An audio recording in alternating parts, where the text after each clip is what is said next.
além, né, de Cláudio Castro, que deve deixar o governo do Rio nessa segunda-feira, a gente teve nesse fim de semana, ontem, né, o governador de Minas Gerais, Romeu Zema, também deixando o cargo aí para concorrer à presidência da República, né, como pré-candidato, mas que a Camila também vai trazer aí para a gente os detalhes. O que deve acontecer com o Romeu Zema, ele que está numa trincha aí, né, dentro do PSD, mas a Camila vai contar para a gente como é que foi essa despedida de Romeu Zema do estado de Minas Gerais, Camila.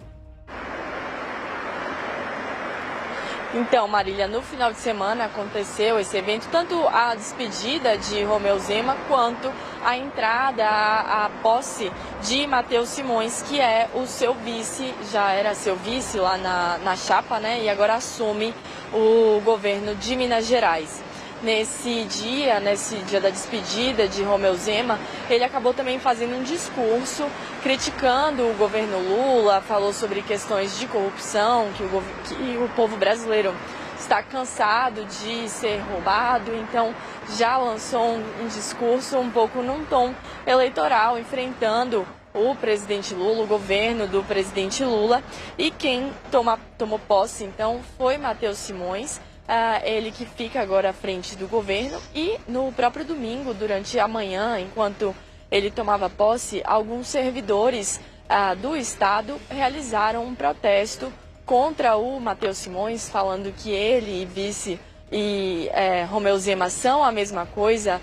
No caso, Zema e seu vice são a mesma coisa, então levantaram algumas questões, criticaram o sucateamento dos serviços públicos e a falta de valorização das carreiras.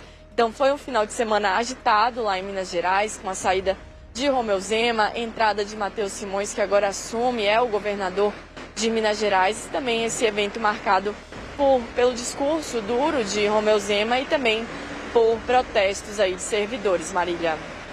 É isso, Camila trouxe os destaques pra gente. Camila vai continuar, ela tá lá no Palácio do Planalto, vai continuar apurando, daqui a pouquinho ela volta. E agora a gente vai comentar com o Gabriel Bus essa dança das cadeiras. Camila, muito obrigada.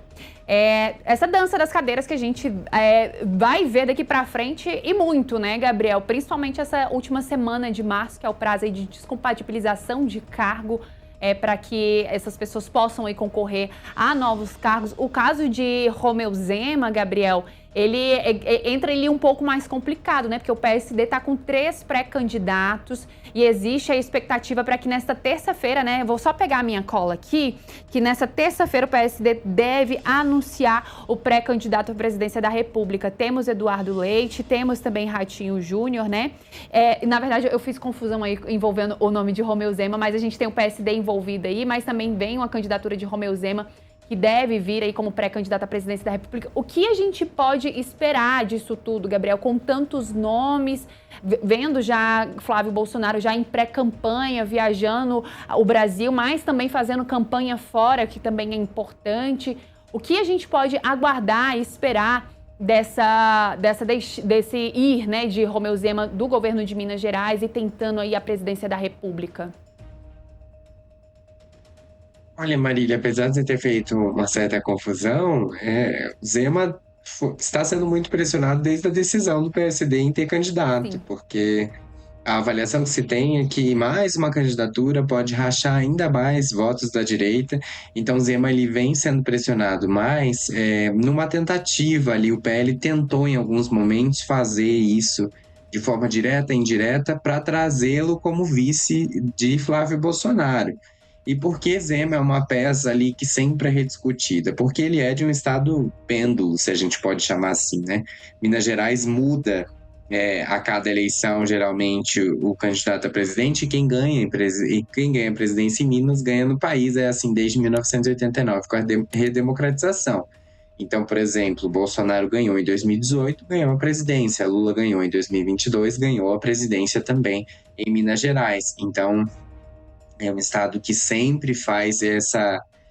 A gente sabe quem é o presidente, geralmente, quando a gente tem os resultados apurados em Minas já, né? Quando chega ali a 98%, 99%, já não tem como reverter, e o candidato X ganhou em Minas, é muito provável que ele vá ser o presidente. Aliás, é a certeza que ele vai ser, né? Porque todas as últimas eleições presidenciais foram assim nos últimos anos, muitos anos, né? Desde 89 para cá.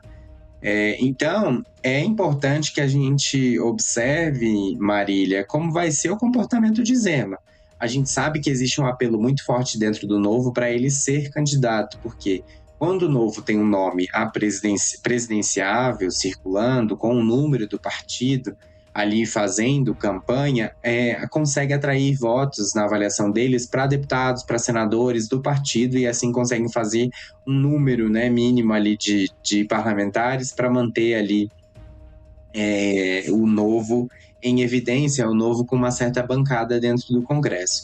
A gente sabe, o Partido Novo foi muito mal nas últimas eleições, em 2022, só conseguiu eleger 3 deputados. Hoje tem maior bancada porque alguns deputados que se elegeram por outros partidos migraram para o Novo. Mas na eleição de 2022, o partido saiu só com três candidatos eleitos. Então, a deputado federal, né? Aqui estou me referindo à Câmara dos Deputados.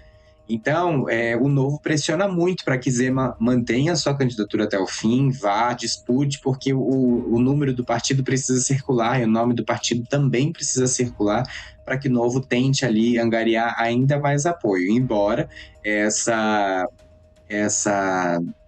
estratégia não tenha sido bem sucedida em 2022. Naquela época, Felipe Dávila era o candidato do Novo à presidência, também foi até o fim ali. Perdeu no primeiro turno, mas foi até o fim. E essa estratégia, apesar de ser uma estratégia usada pelo Partido Novo desde 2018, quando o partido foi ali fundado, né, naquela eleição, foi a primeira eleição do partido, você teve ali, em 2018, realmente houve a eleição de 8 parlamentares na Câmara. Mas em 2022, quando Felipe Dávila foi o candidato, houve só 3. Então, não foi uma estratégia tão bem sucedida, mas o partido quer repetir essa estratégia. E aí entra o PL, tentando insistir, falando, olha, o PSD já vai ter candidatura própria. E aí, se você vier para dentro do PL como vice, por exemplo, há uma chance de ser eleito, porque a avaliação do PL Romeu Zema é um governador que foi bem avaliado, termina seu mandato ali com uma avaliação bastante positiva. Aí Minas Gerais é um estado bastante decisivo, então ter um nome mineiro na chapa presidencial, e sendo Romeu Zema, que acabou de deixar o governo, é uma tentativa do PL, uma análise que o PL faz de que é possível vencer Minas Gerais com essa composição.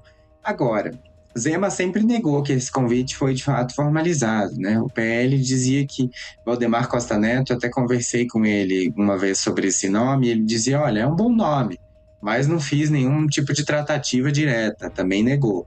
Mas a gente sabe que existe sim essa cogitação. Agora, Zema tem dito que vai sim permanecer até o final, que quer disputar mesmo, que quer ser cabeça de chapa pelo Novo e que não vai deixar o partido ou compor, mesmo estando no Novo, com o PL nesse momento, que vai apoiar o candidato da direita, independente de quem for, no segundo turno, mas que vai manter sua candidatura. Então é importante a gente observar como vai ser a postura e se Zema vai ser convencido a retirar essa candidatura em algum momento.